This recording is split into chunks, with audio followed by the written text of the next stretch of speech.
And where did we leave off?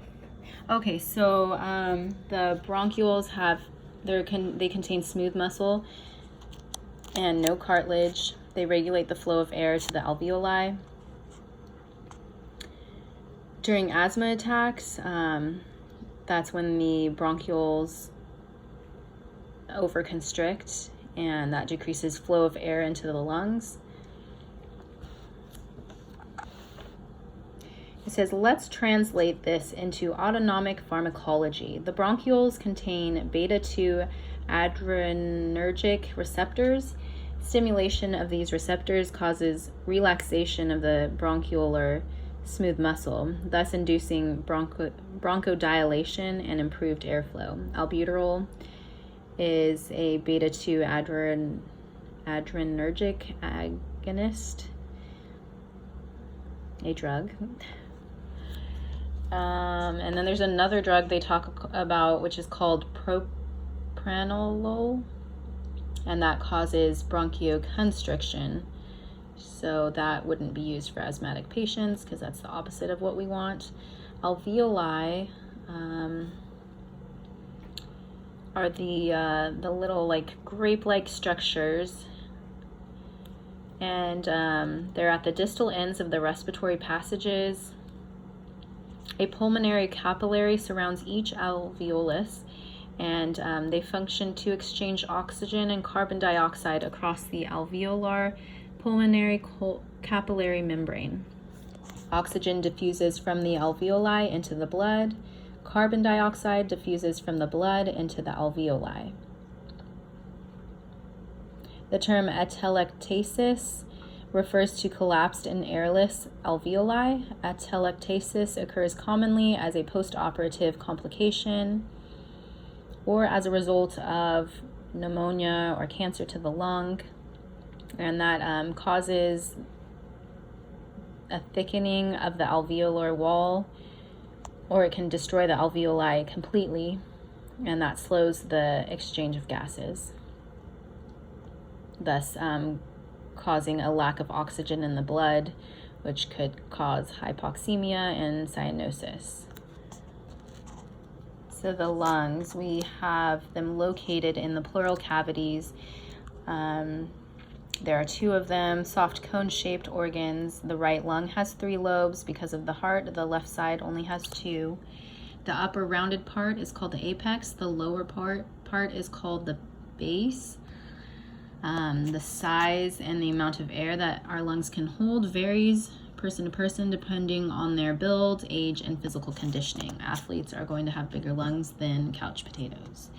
Pleura. The outside of each lung in the inner chest wall is lined with a continuous serous membrane. The visceral pleura covers the lung, and the parietal pleura covers the chest wall.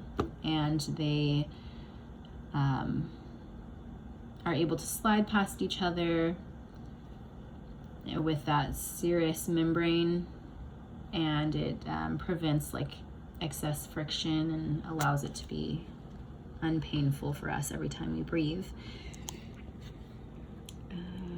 So why lungs collapse? This stuff is tricky. I'm just going to define elastic recoil. They had an example of a balloon being blown up and not tied off, and if you are to just not hold it shut, what happens there comes out. So that is elastic recoil. The elastic tissue of the lung can stretch, but it recoils and returns to its unstretched position if tension is released. Surface tension is the second force and reason for the reason that lungs collapse. So surface tension, from my understanding, is water is a polar molecule, so each water molecule has a positive charge and a negative charge, and so they are very attracted to each other. Each water molecule wants to be right next to the other water molecule. So the electrical attraction of the water molecules is the surface tension. And on page 412, you see a picture where the water molecules are at the walls of the alveoli, and since they like each other so much, because water like beads up, right, and wants to be super close together, it makes that alveoli collapse because the water molecules aren't pushing against the walls, the inner walls of the alveoli. And then surfactants are detergent-like lipoproteins that decrease surface tension by interfering with the electrical attraction between the water molecules. And apparently we do this like every 5 or 6 breaths. The secretion of a surfactant is stimulated and the sigh stretches the alveoli out again. So there's why lungs expand, and I'm just going to define the terms. So intrapleural pressure is the pressure in the intrapleural space, and that is shown as P3. So that's in between like the membranes. P1 would be the atmospheric pressure, and then P2, intrapulmonic pressure, is the pressure inside of the lungs. And all of this is important for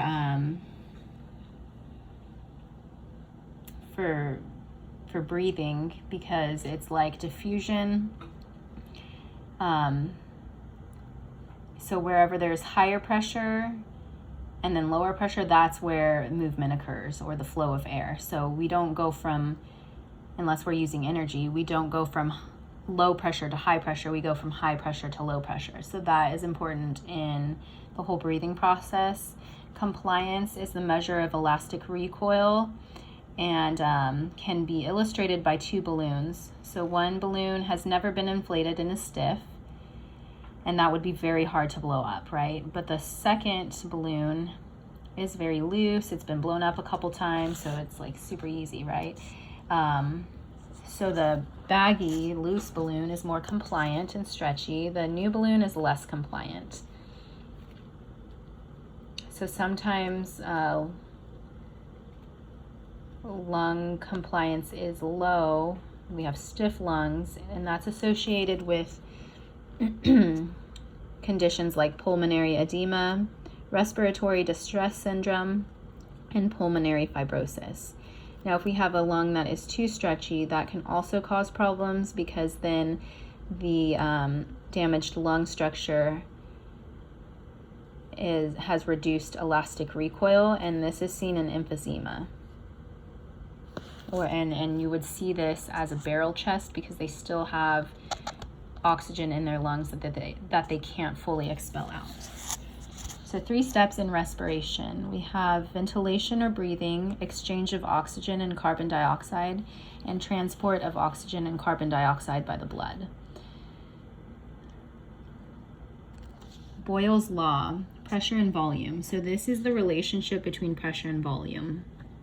On page 415, there's a picture of a deflated bicycle tube and a deflated truck tube. So the bicycle tube is a lot smaller than the truck tube. And in this example, they air up each tire with 1 liter of air. Of course, the smaller tube is going to be a lot harder, and it's going to have more pressure because there's less volume.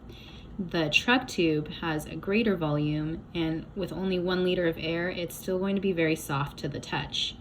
So the principle of Boyle's law is that the smaller the volume, the higher the pressure. The greater the volume, the lower the pressure. If volume changes, the pressure changes as well.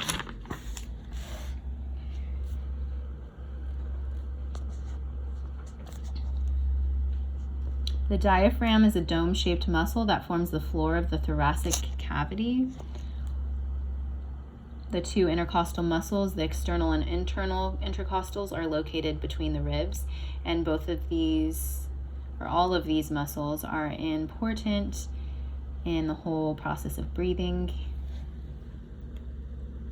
There are nerves that supply the respiratory muscles. The phrenic nerve and intercostal nerves are the ones that do that. And the phrenic nerve exits from the spinal cord at the level of C4, travels within the cervical plexus, and is distributed to the diaphragm. So firing of the phrenic nerve stimulates the diaphragm to contract, and the intercostal nerves supply the intercostal muscles.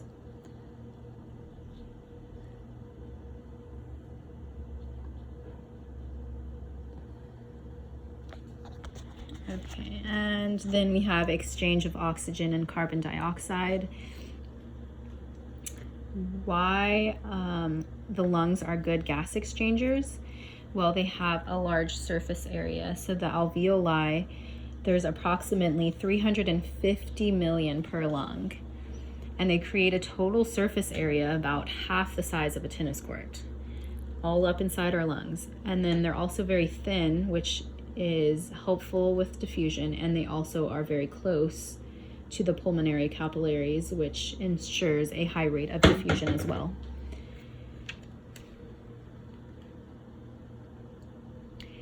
And it says partial pressures in the diffusion of gases. What causes the respiratory gases to diffuse?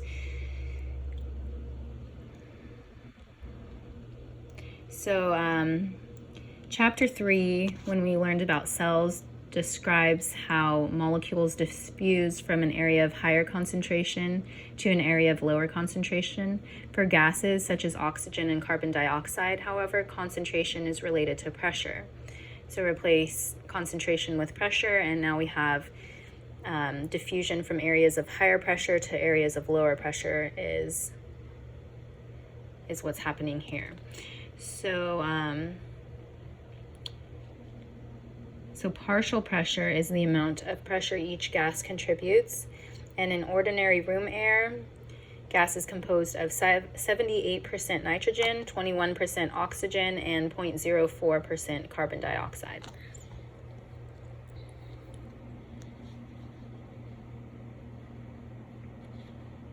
And so this whole process of diffusion of oxygen and carbon dioxide into our cells or into our lungs is all because of pressure differences, and that's how it is able to flow in there or out of there, which I'm going to watch a video on it because it's difficult. Oxygen transport, almost all of the oxygen is transported by hemoglobin in the red blood cells. Carbon dioxide transport, 10% of it is dissolved in plasma, 20% of it is combined with hemoglobin to form carboaminohemoglobin, and then 70% of it, which is most of it, is converted to the bicarbonate ion and is carried in the blood somehow. I didn't really go into depth on that. So lung volumes, we have we can breathe shallowly or deeply, and there are 4 pulmonary volumes. One is tidal volume, inspiratory reserve volume, expiratory reserve volume, and residual volume. A spirometer is the device that would measure these different volumes. So tidal volume is when you breathe in and out, just like a normal breathing in and out. The average tidal volume during normal quiet breathing is about 500 milliliters. Inspiratory reserve volume is when you inhale a normal volume of air, and then in addition to this amount of air, you inhale as much as you possibly can. That is the inspiratory reserve volume, and this extra volume is approximately 3,000 milliliters. Expiratory reserve volume is on when you exhale, then you try to exhale as much air as you can out, and that is usually about 1,100 milliliters. And then residual volume is even after a forced exhalation, about 1,200 milliliters of air remains in the lungs. So lung capacity, there are 3 pulmonary capacities. So pulmonary capacity is a combination of pulmonary volumes. For example, vital capacity refers to the combination of tidal volume, 500 milliliters, inspiratory reserve volume, 3,000 milliliters, and expiratory reserve volume, 1,100 milliliters, giving you usually around 4,600 milliliters.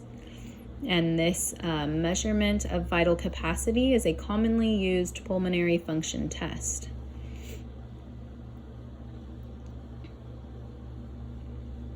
So they also describe it as vital capacity is the maximal amount of air exhaled after a maximal inhalation. And it measures pulmonary function in patients with lung diseases such as emphysema and asthma.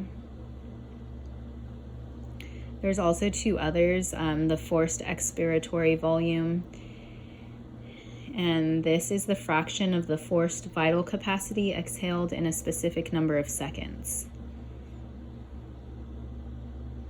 And then peak expiratory flow rate is another clinically useful respiratory measurement. It's defined as the maximal rate of airflow during expiration. And asthmatic patients are taught to measure their forced expiratory volume, FEV, and their peak expiratory flow rate, PEFR, so that they can properly manage their asthma. And then dead space is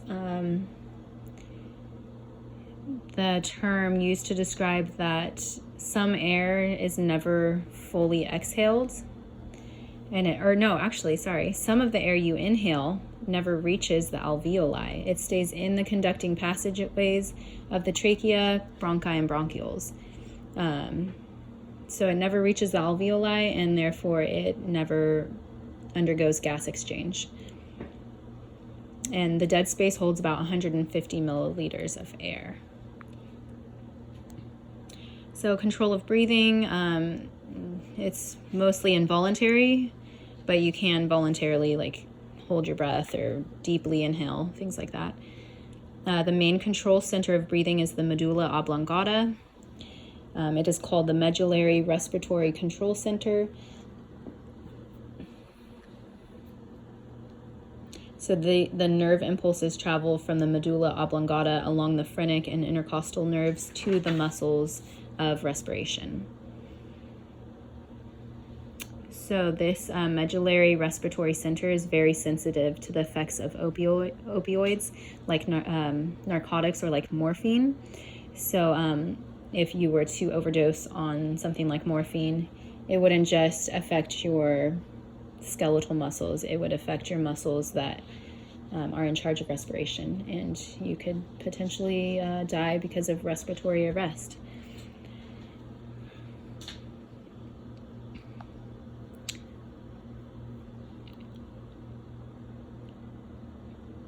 There's chemical control of breathing. Chemoreceptors. When activated, the chemoreceptors stimulate the areas of the brainstem concerned with respiration. The two types of chemoreceptors are central chemoreceptors, located in the central nervous system, and peripheral chemoreceptors located outside of the CNS. The central chemoreceptors in the medulla oblongata detect changes in the blood concentrations of carbon dioxide and hydrogen ions.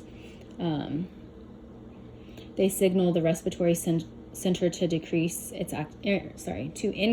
activity. So the central chemoreceptors signal the respiratory center to increase its activity. This response causes an increase in the rate and depth of breathing. The peripheral chemoreceptors are in the walls of the carotid arteries and the walls of the aorta in the neck and chest region. They are called the carotid and aortic bodies. These peripheral chemoreceptors are sensitive primarily to low concentrations of oxygen and increased hydrogen ion concentration. This, however, has to be very low to trigger the peripheral chemoreceptors.